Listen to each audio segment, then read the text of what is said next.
সবাইকে স্বাগত জানাচ্ছি। আমি ফিরোজ তোহা। শুরুতেই সংবাদ শিরোনাম জানিয়ে দেব এই মুহূর্তে হাতে পাওয়া সর্বশেষ গুরুত্বপূর্ণ আপডেট বাংলা সংবাদ। শুরুতেই থাকছে পিস্তলের ভয় দেখে তারেক রহমানকে সাজা দিতে বলা হয়। ক্ষমতায় আওয়ামী লীগ সরকার, ঢাকার বিশেষ জজ আদালত 3-এ বিচার চলছিল বিএনপি নেতা তারেক রহমানের বিদেশে অর্থ পাচার সংক্রান্ত কথিত দুর্নীতির মামলায়। রায় ঘোষণার আগে ঘটেছে নানা ঘটনা। বিচারককে এই মামলায় শাস্তি দেবার জন্য নানা ধরনের চাপ, হুমকি ধামকি দিতে থাকে সরকারের বিভিন্ন আইন প্রয়োগকারী সংস্থার লোকজন। কিন্তু তারেক রহমানের বিরুদ্ধে যে অর্থ পাচারের মামলা দায়ের করা হয়েছে, এ মামলায় কোনো সাক্ষ্য প্রমাণ নেই, কোনো এভিডেন্স নেই তাকে সাজা দেবার মতো। তারপরও বিচারকের মাধ্যমে এ মামলায় তারেক রহমানকে শাস্তি দেবার জন্য বিভিন্ন ধরনের চাপ সৃষ্টি করা হয়েছিল। প্রিয় দর্শক, এ বিষয়ে থাকছে একটি বিস্তারিত প্রতিবেদন, সঙ্গে থাকুন।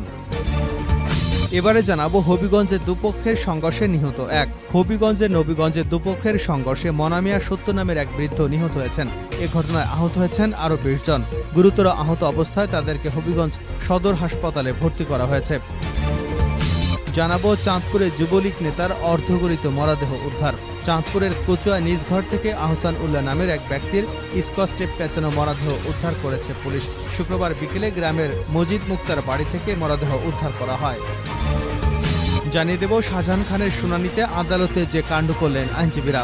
সাবেক নৌপরিবহন মন্ত্রী শাহজাহান খানের 7 দিনের রিমান্ড মঞ্জুর করেছেন আদালত। শুক্রবার তাকে আদালতে হাজির করা হলে বিকেলে ঢাকা মেট্রোপলিটন ম্যাজিস্ট্রেট মাহবুব আহমেদ এ আদেশ দেন।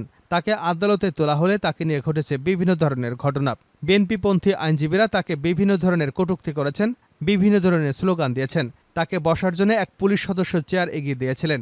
বিএনপি নেতাদের তোপের মুখে তিনি সে চেয়ারে বসতে পারেননি। সে চেয়ার সরিয়ে নিতে বাধ্য হয় পুলিশ সদস্যরা। এদিকে পিলখানায় বিডিআর হত্যার বিষয়টি নতুন করে আলোচনায় নিয়ে এসেছেন সাবেক সেনাপ্রধান জেনারেল মইনু আহমেদ। তিনি ওই সময় সেনাপ্রধান ছিলেন। বিষয়টি নিয়ে নিজেই ইউটিউব চ্যানেলে প্রায় আধা ঘন্টার একটি ভিডিও পোস্ট করেছেন। এবং সর্বশেষ জানাবো আন্তর্জাতিক সংবাদ। মিয়ানমারে জান্তার বিমান হামলায় শিশুসহ নিহত 11।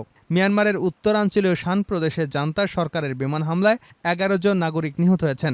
এতে আহত হয়েছেন আরও অন্তত 11 জন। হতাহতদের সবাই বেসামরিক।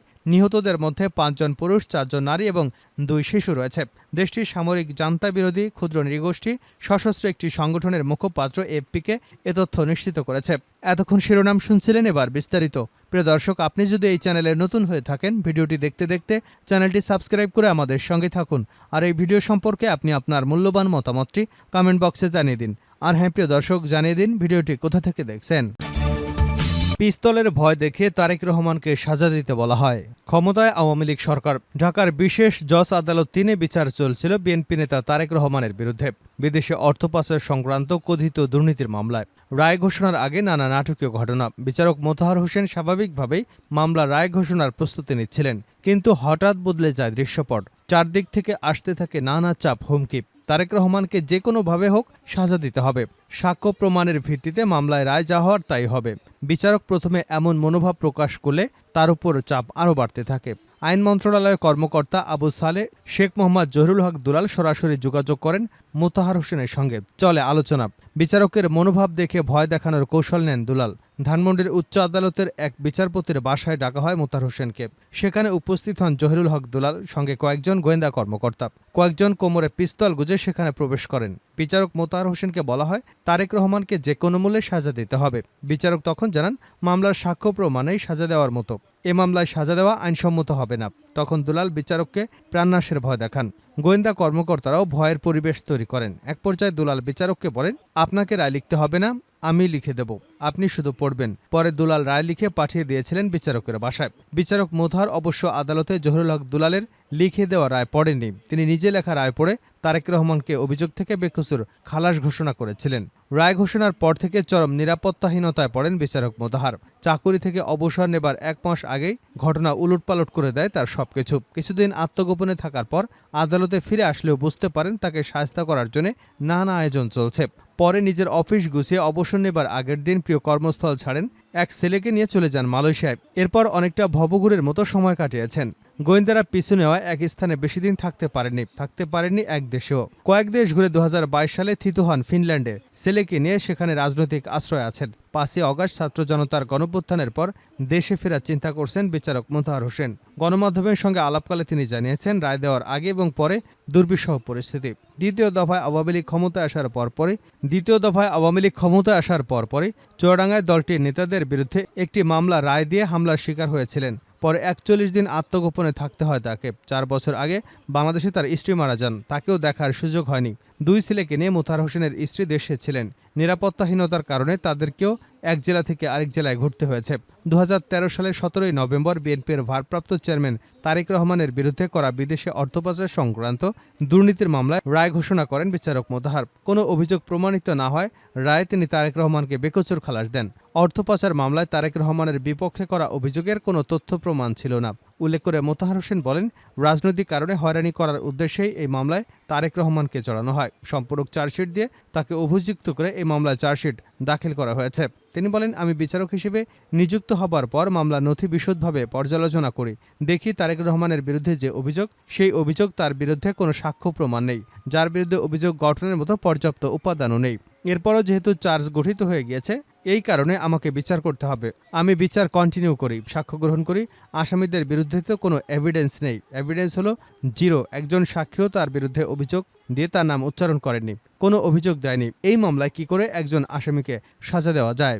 মোতাহার হোসেন বলেন, দোষ না থাকার পরও বিদেশে অর্থ পাচার মামলা রায় যেন তারেক রহমানকে সাজা দেওয়া হয়, সেজন্য সাবেক আইন সচিব দুলাল তাকে একের পর এক চাপ দিতে থাকেন।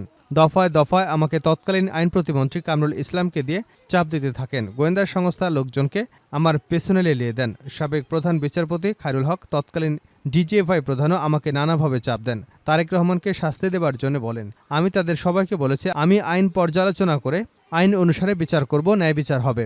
তিনি বলেন, রায় ঘোষণার আগে শুক্রবারে আমার বাসায় গোয়েন্দা সদস্যরা আসলো।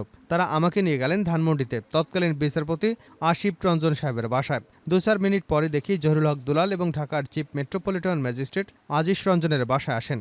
বাসায় ঢুকে তাদের কেউ কেউ পিস্তল বের করল। পিস্তল বের করে গুলি লোড করছে, নাড়াচাড়া করছে, বলছে একবার ট্রিগার চাপলে এই পিস্তল দিয়ে 8টি গুলি বের হয়। এসব করার কারণ ছিল আমাকে ভয় দেখানো। আমি ভীত সন্ত্রস্ত হয়ে পড়ি এবং বিচারপতিও ভয় পেয়ে যান। দুলাল বারবার বলতে থাকেন, মামলায় শাস্তি না দিলে, এই মামলায় জেল না দিলে, তারেক রহমানকে খালাস দিলে কেউ নিস্তার পাবেন না। তখন আমি বিচারপতি আশিস রঞ্জন সাহেবকে বলি, স্যার, এই মামলায় তারেক রহমানের বিরুদ্ধে নো এভিডেন্স। একজন সাক্ষীও সরকার পক্ষ ছাড়া তার নাম উচ্চারণও করেনি। কোনো অভিযোগ তো দেওয়া দূরের কথা, তার নামই নেই এই এভিডেন্সে। আমি কিভাবে পানিশমেন্ট দেব? আমি বললাম, আমি এরা লিখতে পারবো না। তখন দুলাল জাস্টিস আশিস রঞ্জন সাহেবকে বলেন, স্যার, কি করা যায়? স্যার, আপনি রায় লিখে দেন, আমি দেখব।